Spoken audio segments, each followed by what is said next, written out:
Hello guys, kung ano lang maisipan ko yan ang lulutuin ko. Dinaan ko muna to sa konting prito-prito tang isda. Siyempre, nag-blender muna ako ng carrots juice at saka nag-ano ko ng mga toppings. Lahat ng mga gusto kong i-toppings at tina-toppings ko na. Then pagkatapos ng dinaan ko sa prito tang isda guys, na-steam ko na naman. Yan, makikita naman yan sa video.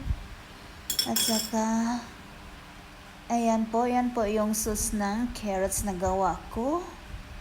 Sarili kong version ng pag-steam ng isda. Siyempre, ako na rin, nahirapan din akong maghiwa para talagang ma-flat yung pagkahiwa ng isda. Para buo siya tingnan. Ayan po yung sauce. Siyempre, dinagdagan ko siya ng konting cornstarch yan para medyo malapot-lapot. Ayan po. Then, lagyan ng seasonings para malinamnam.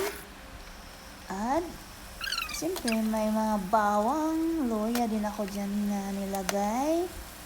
Ayan po. Mix lang hanggang malapot. Yan.